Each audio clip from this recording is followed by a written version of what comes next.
Good afternoon, and welcome to week 5 of child psychology. Very excited to be here. As you can see, I'm wearing the same shirt that I was a few weeks ago. I just looked at um, all the different videos that I've posted and realized I have the same shirt. Anyway, no big deal. But anyway, welcome to child psychology. This week, let's review last week as we started this unit talking about children in the first 2 years of life. Exciting years because there's so many wonderful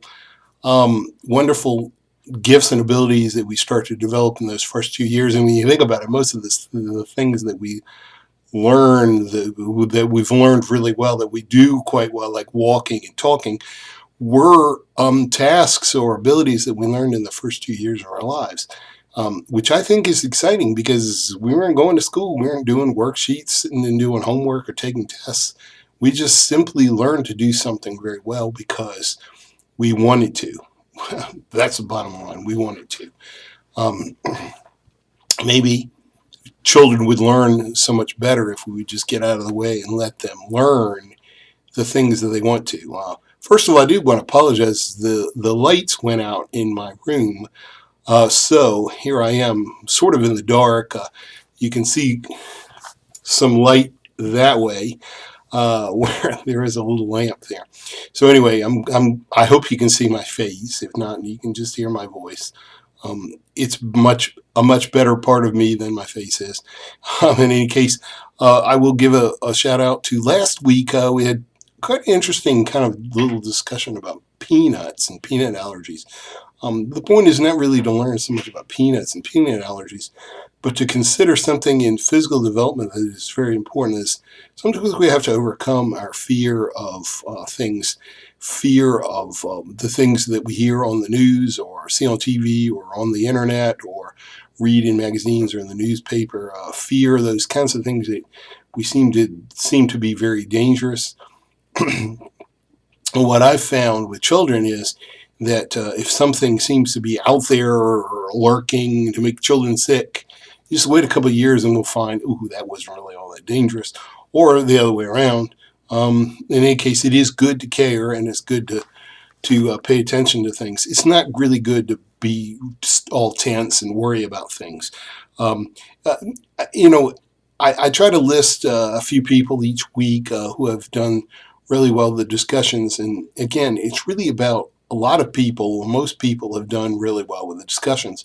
Remember, try to answer the whole question, try to, get all the parts, get a lot of detail, put some interesting personal illustrations in there, and remember also to respond to at least two of your classmates. So I'll call out this week Amanda, Michelle, Nayabi. I think it's, sorry if I mispronounced your name. It's a cool name, though.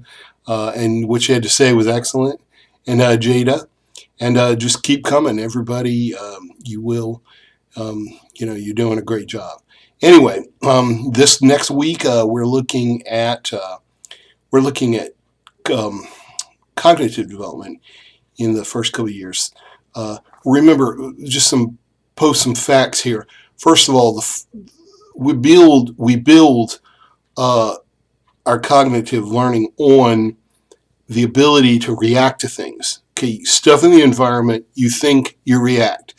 That's innate. We don't learn any with that, but we're going to take those instincts, take those reflexes, and we're going to start to use them, and that becomes our cognition.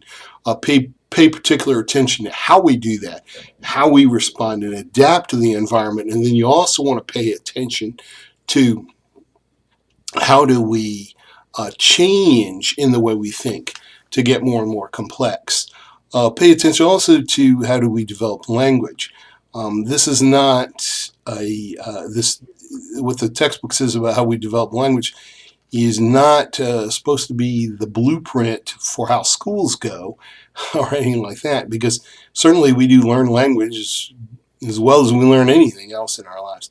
But it is instead it's the blueprint for a way of learning that seems to work really well. And first of all, if you just start with children having a desire to learn, a motivation to learn something.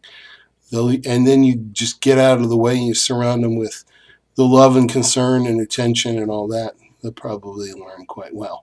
And so carry those thoughts into this week. I hope you have a great week. And bless you all. This is so good to see you. Well, actually, I'm not seeing you, but you're seeing me. I'm holding up my half of the bargain. But have a great week and take care of yourselves.